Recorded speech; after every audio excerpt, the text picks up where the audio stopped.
Communiqué de Générations et Peuples solidaires. L'échéance du scrutin du 31 octobre 2020 a de nouveau plongé la Côte d'Ivoire dans une situation de déchirure et de tension sociale et politique, exposant ce pays à la déflagration.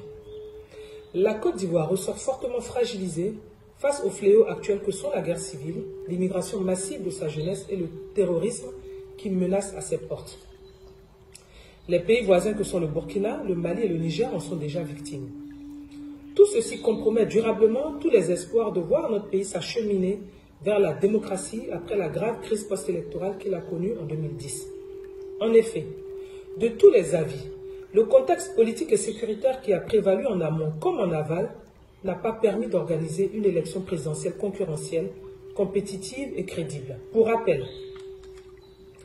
le président de la République sortant, M. Alassane Ouattara, pourtant inéligible, a imposé à un conseil constitutionnel parjure de compétir et ce en violation de la loi fondamentale ivoirienne qui, en son article 55, stipule que le président de la République est élu pour 5 ans au suffrage universel direct. Il n'est rééligible qu'une fois.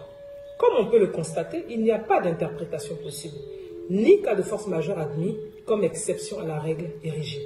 La Constitution interdit formellement un 3e mandat. En plus, les candidatures légitimes et légales de l'ancien président Laurent Gbagbo et de l'ancien Premier ministre Guillaume Kibafori Soro ont été rejetées, au mépris de la législation ivoirienne et en dépit des injonctions de la justice internationale, notamment de la Cour africaine des droits de l'homme et des peuples.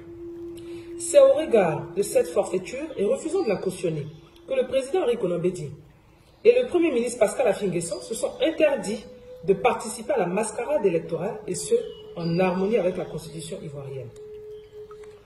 Autant dire que cette farce électorale nous ramène au contexte des partis-États, partis uniques des années 60. Une telle reculade méritait une réaction sans équivoque du peuple ivoirien et de la classe politique, la désobéissance civile. Ce processus électoral n'en fut pas un. En plus, il fut terriblement entaché d'irrégularités et des pires violences jamais enregistrées depuis 1960, avec la résurgence d'affrontements intercommunautaires aggravés. Les manifestations des protestations lancées par la société civile et les partis de l'opposition dès l'annonce de la candidature inconstitutionnelle de M. Alassane Ouattara jusqu'au passage en force orchestré ont été émaillées par une violence inouïe. M. Alassane Ouattara actionnant ces milices qui ont été auteurs d'une barbarie bestiale contre les populations ivoiriennes. Le bilan de ces actes de sauvagerie est lourd. Près de 200 personnes atrocement tuées, plus d'un millier de blessés, plusieurs arrestations et des milliers de déplacés cherchant refuge dans les pays voisins selon le Haut Commissariat de l'ONU pour les réfugiés. À ce jour, plusieurs hauts responsables de l'opposition sont en détention, dont des députés, des leaders politiques et des personnalités de la société civile.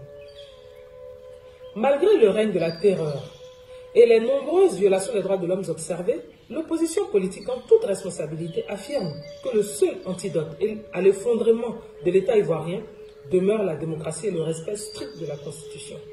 C'est pourquoi elle exige la dissolution du Conseil constitutionnel par jeu, la dissolution de l'actuelle commission électorale indépendante monocolore et aux ordres, l'audit international de la liste électorale, la libération de tous les prisonniers politiques civils et militaires, le retour sécurisé de tous les exilés, la commission d'une enquête internationale pour situer les responsabilités des atrocités commises avant et après la mascarade électorale et identifier leurs auteurs, la mise en place d'une transition civile pour l'organisation d'une élection présidentielle transparente et inclusive. C'est dire que nous ne reconnaissons pas le 3e mandat inconstitutionnel de M. Alassane Ouattara et par conséquent, il ne peut être accepté comme président élu. Génération et Peuple solidaires considèrent que la farce électorale du 31 octobre 2020 établit clairement que le peuple de Côte d'Ivoire n'a pas voté pour Alassane Ouattara et de ce fait que ces élections sont réputées nulles et de nul effet. Les tentatives maladroites du président français Emmanuel Macron de reconnaître M. Alassane Ouattara comme président en violation de la Constitution du massacre de plus de 200 Ivoiriens, dont le jeune Kofi Toussaint décapité, est une faute. Génération et Peuple solidaires note qu'une telle posture de la France ne fait qu'empirer le climat politique déjà délétère.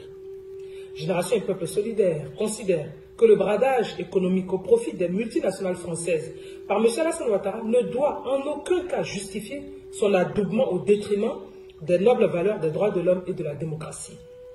En effet, de gros contrats juteux, sulfureux et teintés de corruption, en l'occurrence la construction du métro d'Abidjan, concédé au coût faramineux de 1,5 million d'euros, soit environ de 1000 milliards de francs CFA, et le projet d'extension de l'aéroport d'Abidjan, concédé en pleine campagne électorale, heurte l'éthique et les principes de la bonne gouvernance, si chers semble-t-il à l'Union européenne.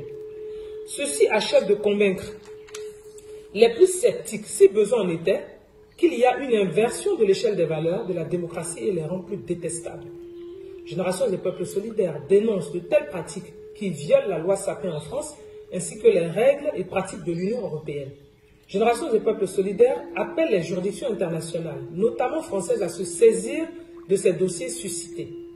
Génération des peuples solidaires indique que le combat pour une Afrique libre et démocratique demeure son leitmotiv. Génération des peuples solidaires continuera à s'opposer au troisième mandat et aux présidences à vie en Afrique. C'est pour toutes ces raisons qu'il urge que l'opposition politique se réveille et porte haut le flambeau du combat pour la démocratie et l'état de droit. Génération des peuples solidaires sollicite le président Henri Konan Bédié et l'ensemble des leaders des partis d'opposition au fin de convoquer toutes les plateformes politiques engagées dans le combat pour l'état de droit et la démocratie pour faire un état des lieux de la désobéissance civile sans complaisance, en tirer les leçons afin de rassurer le peuple et relancer son noble combat, car la lutte doit continuer. Génération des peuples solidaires félicite le vaillant et courageux peuple de Côte d'Ivoire pour sa bravoure et sa pugnacité et l'invite à se mobiliser davantage. Génération des peuples solidaires salue la mémoire de nos martyrs exécutés par les miliciens sur l'autel du pouvoir absolu de M. Alassane Ouattara et dit sa détermination à se tenir solidairement aux côtés des blessés et des familles éplorées. Vive la désobéissance civile, fait à Paris le 30 novembre 2020 pour GPS, Maître Afoussiata Bamba Lamine.